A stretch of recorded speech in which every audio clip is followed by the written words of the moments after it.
Hey guys, David here. So this is day 3 of shooting a video every day about crypto, PegNet, and DeFi. So the request today was to talk about the issues that DeFi has been having recently and how PegNet offers a solution. So people have probably seen in the news recently that there was a DeFi lending platform that had a centralized oracle, and some actor came in and was messing with the oracle and causing effectively the system to go haywire and give themselves a bunch of money. That's a problem, right?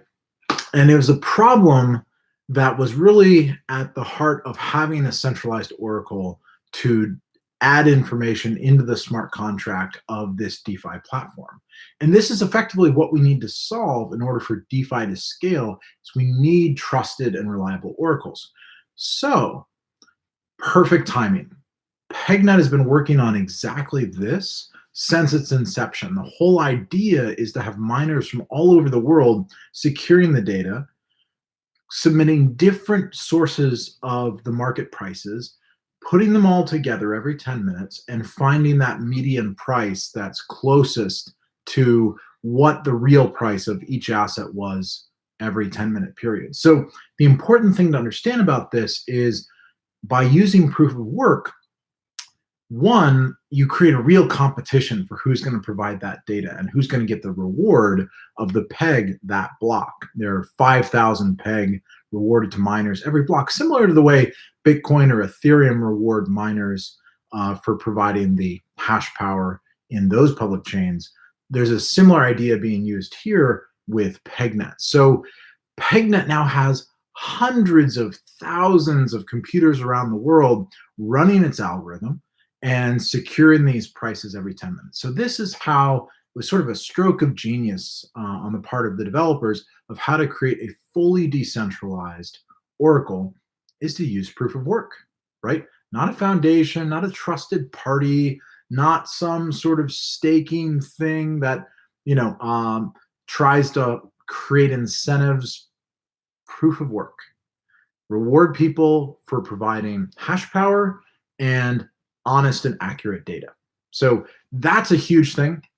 We're going to talk more about this, but there are a bunch of integrations going on right now, which will make it very easy for developers in the DeFi space to access all of the APIs to PegNet, so they can start pulling data sources for all of those prices. In fact, I'll just post the APIs for developers that want to use them in the description of this video, and you can start pulling data from pegnetmarketcap.com, which has a lot of that data available in webhooks. So this is really powerful. Please adopt decentralized oracles. This is critical. If you have a centralized oracle, you have a counterparty. If you have a counterparty, you have risk.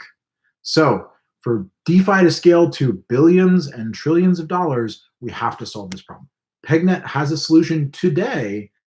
It already has the top 20 cryptos, the top 20 fiats, gold and silver. You can get all 42 of those prices right now in a fully decentralized Oracle API. So that's the first step.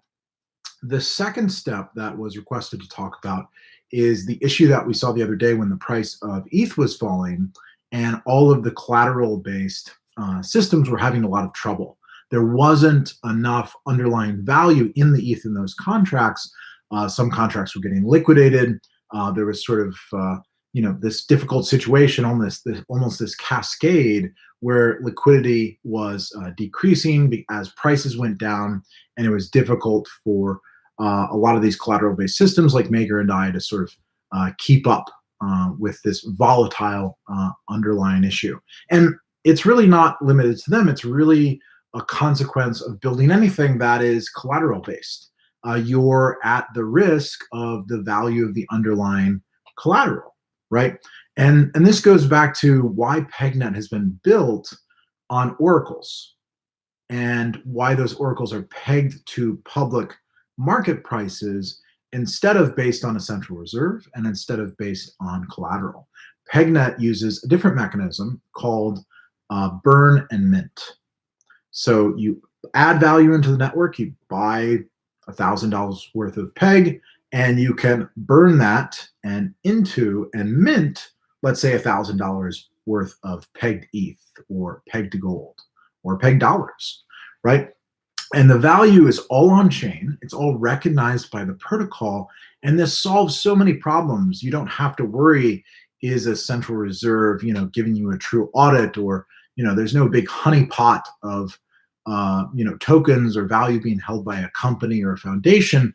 Everybody holds their own keys. Users have total control over their assets in the PegNet system. So this is, again, I think a brilliant stroke of genius, is to go and use Oracle prices and peg prices that way in the system, instead of based on collateral or based on a reserve. So again, PegNet has this solution today. We're seeing people use this massively. There's been an influx of value into the network. There's $40 million in value being converted back and forth into different assets every day. We're quickly approaching $500 million converted in the network, which is just incredible to see. So this is a different solution. This is a different way of approaching the problem that fundamentally has all of these advantages. So really encourage you to check out the links on pegnetmarketcap.com. You can get a wallet, you can get the Web3 extensions, you can create addresses, the whole thing. So solve the Oracle problem. Let's move to decentralized oracles. PegNet has that solution. If you need data feeds that it doesn't have available, make the request in the community. The community is adding all the time additional Oracle price data from additional cryptos, from additional fiats, from additional commodities. So, really this is a system that you could use for any of those large public assets as a way to trigger your smart contract or base your DeFi platform on. So stable coins that are based on this model of decentralized oracles and this model of using the burn and mint function as opposed to collateral reserve, are really taking off. Please consider them seriously for your platform when you're thinking about what stablecoin you want to use. Do you want to use one that has a central reserve? Do you want to use one that has collateral?